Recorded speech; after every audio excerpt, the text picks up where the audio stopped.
갇혀버린 꿈이라는 제목으로 요셉의 이야기를 이어가겠습니다. 요셉은 그 주인 보디발에게 결국 사로잡혀서 감옥에 들어가게 되었습니다. 그곳은 왕의 죄수들을 가두는 곳이었다고 성경은 말합니다. 그러나 여호와 하나님께서는 요셉과 함께 계셨고 그에게 인자, 그러니까 헤세드라고 하는데 인자라는 말로 번역하기는 그걸 다 담아낼 수가 없습니다. 하나님의 그 변함없는 사랑을 베풀어 주셨습니다.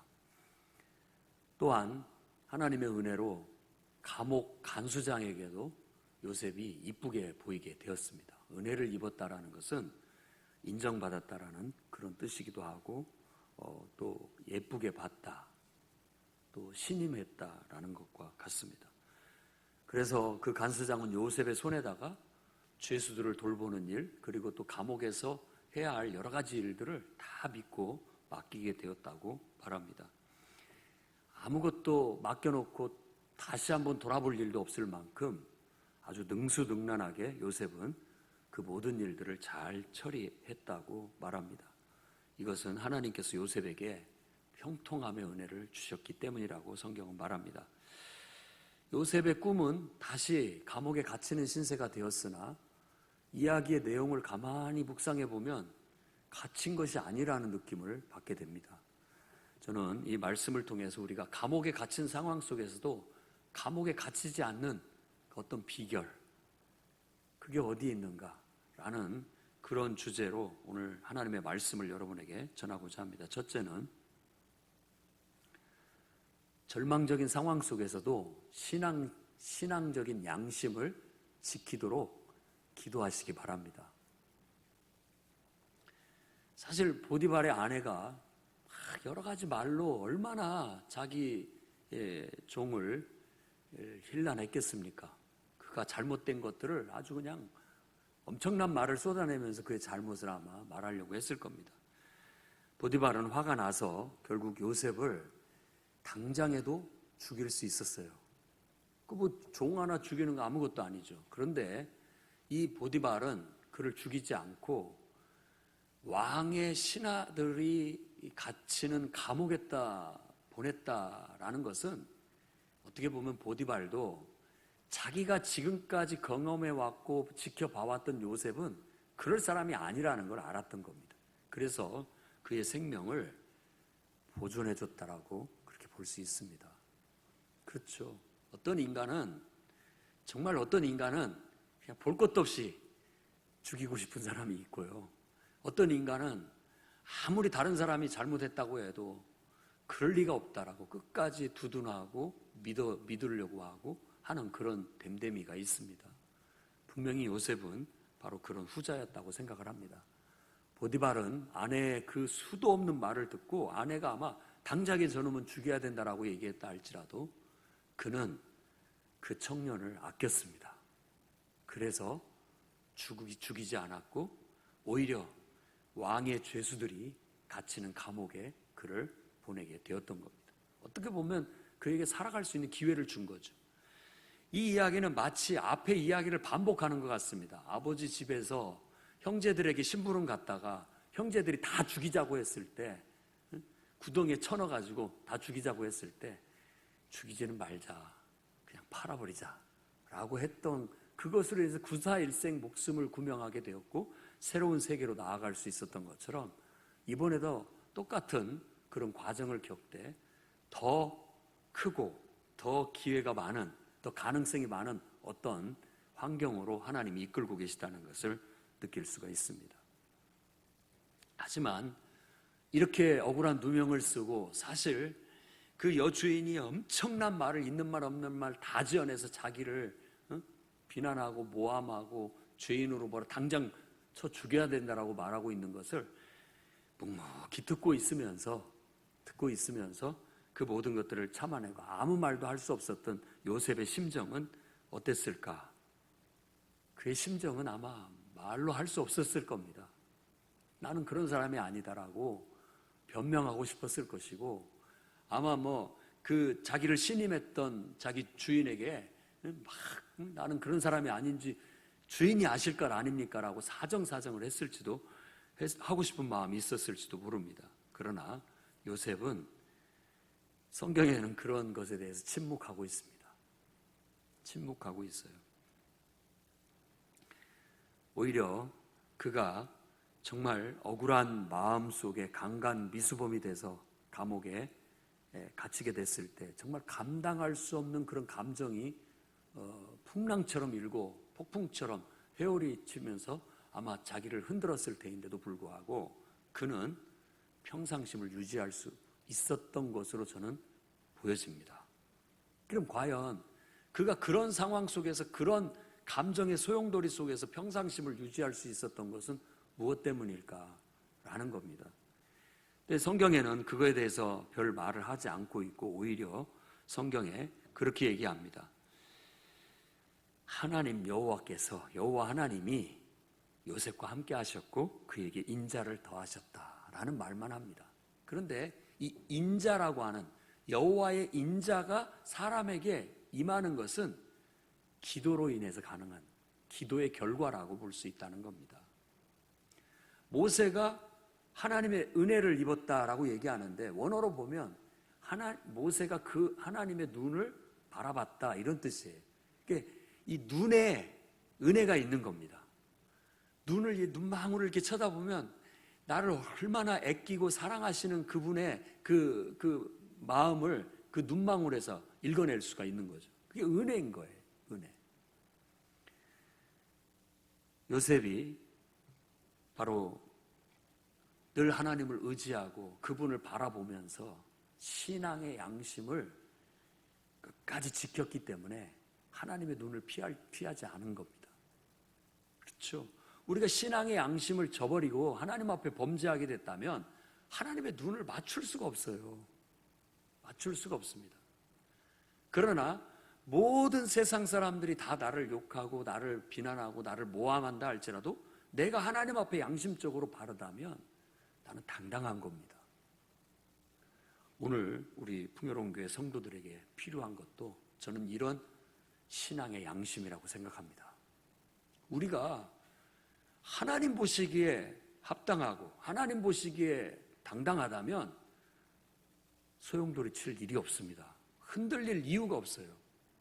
그것은 우리의 감정이 막 기복이 있을 때, 또 심란할 때 기도를 통해서 이 모든 것들을 하나님의 은혜로, 하나님의 변함없는 사랑으로 다스리다 보면 우리는 흔들림 없이 나아갈 수 있다고 믿습니다. 저는 우리나라가 기독교가 들어오면서 많은 초기 근대화에 또 일제강점기 때 훌륭한 기독교 인사들이 많이 나왔는데 그 중에 대표적인 사람이 도산 안창호라고 할 수 있습니다. 신실한 기독교인이었습니다. 그는 죽더라도 거짓말을 하지 말아라 라는 그런 가르침을 줬죠. 그래서 이 나라, 이 민족이 이렇게 무시당하고 이렇게 짓밟히고 사는 것은 우리의 정신이 약해서다. 우리가 배우지 못해서다. 우리가 깨어나야 된다. 그래서 투철하게 정직하고 진실하게 바로 서게 되면 우리도 어느 나라 못지않게 힘 있는 민족이 될 수 있고 나라가 될 수 있다라는 걸 가르치셨죠. 그분이야말로 저는 정말 기독교 정신을 바탕으로 한 애국을 실천하신 그런 분이라고 말씀드릴 수 있다고 생각합니다. 결국 그는 정말 일제강점기 때 정의도 무너지고 도덕도 무너진 그런 혼란한 시국에 정말 신앙의 양심을 철저히 지키다가 결국은 사회 악의 제물로 결국은 감옥에서 병고로 죽고 말았죠. 또 한 사람을 든다면 조만식 장로님입니다. 이런 분들도 역사적으로 물산 장려 운동을 하고 또 신간회를 결성해서 애국을 했던 그런 분이기도 하지만 아주 신실한 신앙인이었다는 거, 이거 기억해야 됩니다. 결국은 그는 공산 치하에 결국은 어떻게 죽었는지도 모르게 가서 잡혀가 죽었습니다. 그가 부인에게 헤어질 때 하얀 봉투 하나를 줬습니다. 이걸 갖고 가라 라고 했는데 그 봉투 안에는 자기 머리카락이 있었습니다. 다시 어떻게 볼지 모르지만 이 머리카락 갖고 가라라고 했던 거예요. 그래서 결국 그 부인과 자식들은 그 머리카락을 놓고 장례를 치렀다고 합니다. 그때 당시 공산주의는 비도덕적이고 반인륜적인 그런 일들을 자행한 집단이었습니다. 가만히 생각해 보십시오. 양심적인 신앙인과 비도덕적인 세상. 우리가 비도덕적인 세상 속에서 정말 양심적인 신앙인으로 어떻게 살아가야 할 것인지 고민을 해야 됩니다. 요셉이 바로 그런 우리의 모델입니다. 예. 법 위에 있어요, 이 사람들은. 자기가 법인 거예요. 법이 있지만 그 법에 합법적으로 재판도 못 받고 어떤 보호도 못 받습니다. 그 사람들은 법 위에 있어서 그들 한 사람을 죽이고 생명을 해야 하는 건 아무 일도 아니었던 것이죠. 정의롭지도 못하고 또 도덕적이지도 못한 악한 세상 속에서 그리스도인은 철저한 기독교 신앙으로 신앙의 양심을 실천하며 사는 사람들이 돼야 됩니다. 그러려면 우리가 강해져야 되는데 강해지기 위해서는 기도가 뒷받침 안 되면 안 되는 거예요. 요셉이 그런 상황 속에서도 막 호들갑을 떠는 여주인 앞에 당당하게 서 있는 요셉을 한번 묵상해 보십시오. 그의 신앙심입니다. 그게 아무리 흠집을 내려고 해도 흠집이 나지 않아요. 아무리 꺾으려고 해도 꺾이지가 않아요. 그 신앙의 양심이라는 게 바로 그런 겁니다. 그런 신앙의 양심은 사회가 더 악하고 또 정말 비도덕적으로 비윤리적으로 이렇게 가고 있는 그런 상황에 더 진주처럼 가치를 드러내게 돼 있습니다. 그래서 오늘 사는 우리 풍요로운교회 성도들도, 이 자리에 함께 기도하는 우리 모든 성도들도 어떤 악한 세상 속에서도 신앙의 양심을 지켜내는 기도하는 성도들이 되시기 바랍니다. 실천해야 돼. 그러면 하나님은 우리를 그 뜨거운 사랑의 눈초리로 늘 바라보고 우리를 위로하시고 보호하십니다. 그게 헤세드예요. 그게 인자라고 번역된 히브리어의 아주 중요한 단어입니다. 하나님이 인간을 바라보는, 하나님이 인간을 대하는 가장 정말 사랑의 마음, 따뜻한 마음, 우리를 보호하고 위하시는 그 마음을 헤세드라고 하는 겁니다. 내가 하나님 앞에 양심적으로 바로 서면 하나님은 늘 그런 뜨거운 사랑의 눈초리로 변함없이 우리를 지켜보고 지켜주시고 함께 해주신다라는 것이 오늘 성경의 가르침입니다. 그러니 정말 악한 세상 환경 속에서도 신앙의 양심만큼은 끝까지 지켜내는 기도하는 성도가 되시기 바랍니다.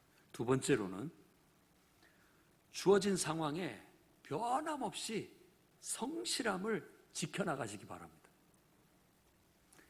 하나님이 간수장에게도 요셉을 은혜를 입게 했단 말이에요. 그러니까 간수장이 봤을 때도 그 젊은이는 야, 저런 애가 왜 여기를 왔나 할 정도로 성실해 보였던 거예요. 그러니까 그 애가 뭐 껄렁껄렁거린다든지 말을 안 듣는다든지 게으르다든지 뭔가 좀 꾸중을 할 만한 것들이 눈에 보이지 않는 거예요. 하는 행동, 하는 말, 모든 것들이 다 예뻐 보여요. 성실해요. 뭐라도 더 주고 싶고 잘해주고 싶은 마음이 들 정도로 그의 모습은 성실했다는 거예요. 그것이 억울한 누명을 쓰고 감옥에 가서까지도 그랬다라는 것을 기억해야 된다는 겁니다. 우리 성도들은 원래가 그런 사람들입니다. 하나님을 믿는 사람은 사람이나 환경을 보고 그것에 일희일비하는 사람이 아닙니다. 하나님을 믿는 사람은 하나님 앞에 항상 성실하려고 하는 사람이에요. 그래서 하나님 믿는 사람이 하지 말아야 할 것 중에 하나가 자기를 판단하는 거 하지 말아야 됩니다. 스스로를 판단하는 일을 하지 말아야 돼요. 그게 뭐냐면은 나도 나를 판단하지 않는다라고 사도 바울도 얘기를 했고요. 나를 판단하실 분은 오직 하나님뿐이다. 그러고 바울이 강조한 게 뭐냐? 맡은 자에게 구할 건 충성이다. 충성할 것만 생각해야지 딴 생각하지 말라는 거예요. 괜히 하나님이 나를 이렇게 보실까 저렇게 보실까 뭐 이런 것 가지고 따질 필요도 없다는 거예요. 내가 하나님 앞에 성실하면 되는 거예요. 그것만 생각해라는 거예요. 딱 하나만, 한 가지만 생각하라는 겁니다. 그러면 우리는 어떤 상황에서도 흔들림 없는 그런 정말 모든 사람들이 봤을 때 사랑스럽고 인정받고 정말 귀하게 여길 수 있는 사람이 될 수 있다는 거예요. 이건 태도입니다. 태도. 카네기도 그 처세술을 얘기할 때 인생은 태도다라고 그랬어요. 태도에 달려있다고 했단 말이에요. 세상 사람들도 인생을 간간히 보면은 환경보다도 다른 어떤 이유보다도 자기의 태도에 대부분의 많은 요소들이 달려있다라고 말하고 있는 것이죠. 성도들이 교회에서 배우는 신앙은 뭐냐? 이게 가장 인간으로서 숭고한 태도를 배우는 겁니다. 자기를 대하는 태도, 자기에게 주어진 인생을 대하는 태도, 하나님을 대하는 태도.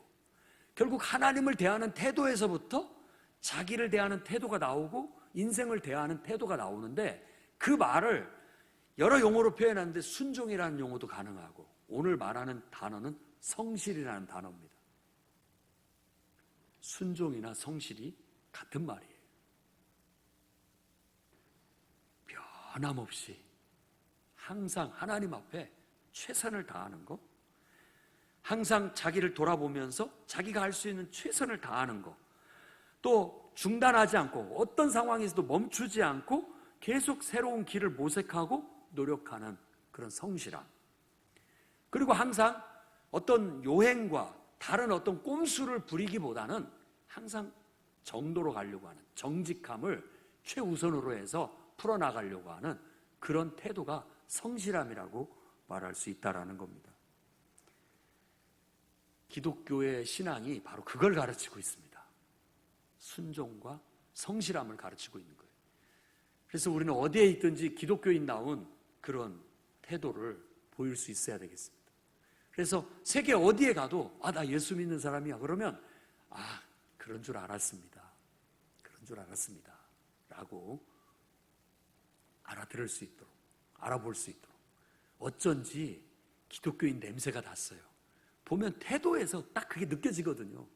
기도의 냄새가 나고 성실하고 정직하고 진실한 냄새가 탁 나요. 그러니까 인정을 받고 사랑받게 되는 것이죠. 저도 뭐 자랑할 것은 아니지만 제가 군대 해병대에 있을 때 이제 뭐 중대 선임하사가 월급하면 노란 봉투에다 이렇게 돈 주는데 그거 다 이름 하나씩 불러가지고 나눠주는데 2,000원이 더 왔어요. 계산을 잘못한 거지. 셀 때 잘못 센 겁니다. 뭐 저는 2번 생각도 안 했습니다. 바로 가서 2,000원이 더 들어 있습니다 하고 돌려줬어요. 그랬더니 그 선임하사가 나를 다르게 본 거예요. 그래서 신임하고 부대에 그 보급물 같은 거 들어오면 다 나를 불러서 그걸 맡겼습니다.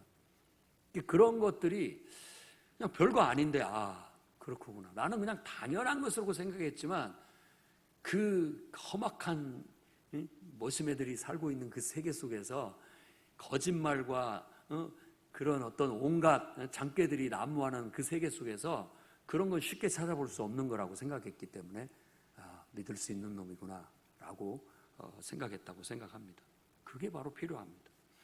재밌는 얘기가 있습니다. 영국의 2명의 과학자가 아프리카 오지에 탐험을 갔습니다. 가다 보는데 원주민들이 사는 그 오지에 그 산 꼴짜기에 십자가가 보이더라는 거예요. 교회가 보인 거예요. 교회가. 이야, 기독교인들은 우리 과학자들보다 대단하다. 어떻게 이런 데까지 찾아와가지고 교회를 다 세워놨나 해가지고 찾아갔더니 원주민들이 있더라는 겁니다. 그런데 가자마자 그 원주민들이 이 백인들이 오니까 얼마나 반갑게 맞이하면서 막 온갖 먹을 것과 좋은 것들로 막 대접을 다 하는 거예요. 그래서 자초지적을 들어보니까 그 백인들이 선교사인 줄 안 거예요. 백인 하면 다 선교사인 줄 안 거예요. 그 원주민들은. 그래가지고 지극정성으로 대접을 해주니까 이 2 과학자가 미안한 마음에 우리는 크리스찬이 아닙니다. 선교사도 아닙니다. 라고 그렇게 열심히 설득을 해서 말을 했대요. 근데 이제 그 원주민들이 깜짝 놀랐다는 거예요. 기독교인이 아니라는 말에 어떻게 그럴 수가 있냐는 식으로 오히려 되려 받아들이고 그들을 배웅해 주면서 당신들이 기독교인이 아니라도 괜찮습니다. 뭐 예수님을 안 믿는다고 해도 괜찮습니다. 다만 우리가 아무튼 당신들이 전해준 예수님을 알게 되고 예수님을 믿고 우리는 변화됐습니다. 우리가 변화되지 않았다면 당신들은 벌써 우리 밥이 됐을 겁니다.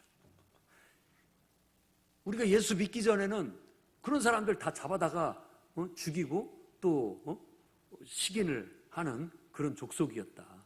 그런데 이렇게 달라졌다. 우리가 달라졌다라는 걸 얘기하는 거죠. 기독교인의 능력은 그런 변화됨에 있는 거예요. 어디 가나 기독교인 하면 믿을 수 있다. 기독교인 하면 성실하다. 기독교인 하면 항상 정직하다. 믿고 모든 걸 맡길 수 있겠다. 이런 사람들이 돼야 됩니다.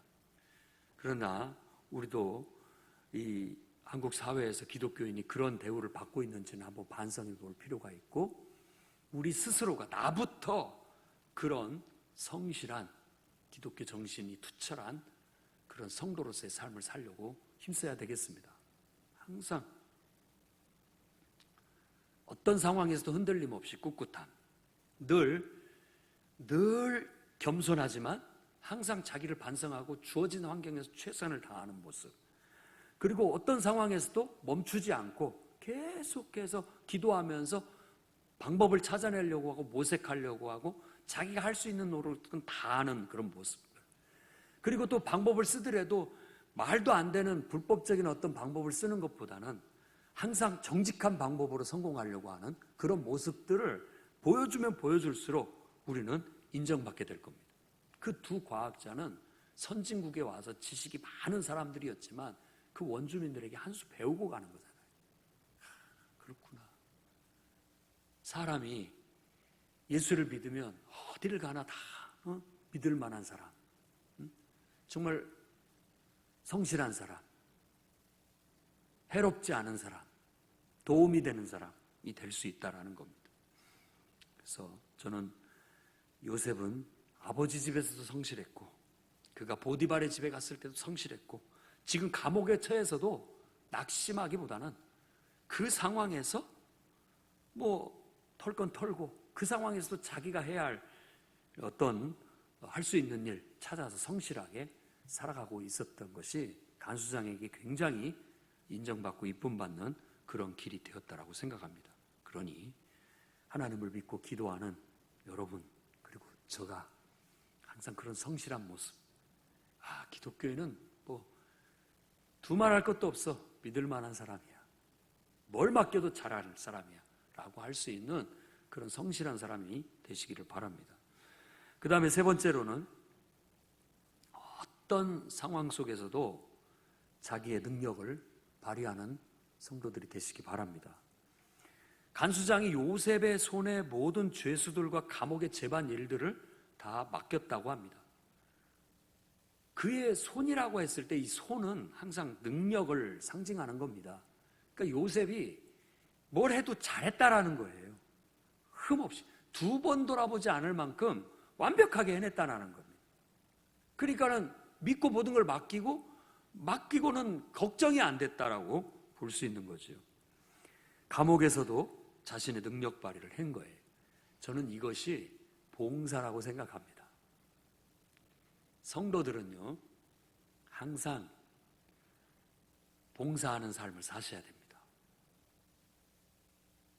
내가 어디에 가든지 거기에서 봉사하는 사람이 돼야 됩니다.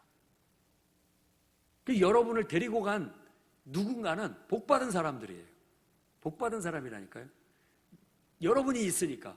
여러분이 거기에 가게 되면 기독교 정신 아래서 겸손하지만 뭔가 해야 할 일이 있거나 그 공동체에 필요한 것이 있거나 도움이 필요한 것이 있다면 즉시 행동할 사람은 바로 그리스도인입니다. 바로 성도예요. 그런 사람이 문제를 해결해 나가기 시작하는 거예요. 갈등이 있으면 기도하면서 해결해 나가기 시작합니다. 어떤 근본적인 문제가 틀어져 있고 잘못되어져 있으면 그냥 보고 넘어가지 않은 거예요. 자기가 가서 하는 거예요. 간수장이 요셉에게 왜 일을 맡겼을까 한번 생각해 보십시오. 어떻게 보면 감옥에는 다 이 피동적이고 노예 근성이 있는 사람들이 갇혀 있어서 뭐 어떤 지저분한 것들 뭐 처리해야 할 것들이 있는데도 누구 하나 나서서 하려고 하지 않을 겁니다. 그런데 자기가 나서서 하는 거예요. 막 하는 거예요. 너무 지저분하고 비위생적이니까 청소하기 시작하고 탁 하고 뭐가 질서가 안 잡혀 있으면 질서 잡아주고 또 음식 같은 것들도 더 정갈하게 더 편리하게 더 많은 사람들이 잘 먹을 수 있게 모든 면에 있어서 자기 눈에 보이는 것들을 개선해 나가기 시작하니까 야 저놈이 뭐냐 이렇게 하면서 믿고 나가게 되는 거죠. 저는 요셉은 감옥에 가서도 봉사를 실천한 사람이라고 말씀드리고 싶습니다. 여러분은 어떻습니까? 여러분이 어떤 곳에 가든지 동창 모임을 가든지 아니면 회사에서 직원들 간의 모임이 가든지 뭔 모임으로 모이든지 간에 여러분들은 하나님께서 나를 그곳에 보내신 것은 내가 할 일이 있어서다. 내가 필요해서다. 그곳에서 나로 봉사하게 하기 위해서 보내신 것이다 라고 믿고 거기서 여러분의 눈에 해야 할 일이 보이거든 하십시오. 그게 바로 봉사입니다. 어떤 사람이 그렇게 얘기했습니다. 세상 사람들이 나보다 앞섰을 때는, 그러니까 내가 나서지 않아도 다른 사람이 다 잘하고 있을 때는 자기 책임만 다 하면 된다는 거예요. 나설 것도 없어요. 다 훌륭하기 때문에 다 잘하고 있기 때문에 나설 필요가 없어요. 내 할 일만 잘하면 남에게 피해 안 주게 되고 잘하는 겁니다. 그러나 주위에 있는 사람들이 환경이 뒤처져 있을 때는 문제가 보이거든 그때는 나서야 되는 겁니다. 문제를 보고 그냥 넘어가지 않는 거예요. 해결해 나가기 시작하는 겁니다.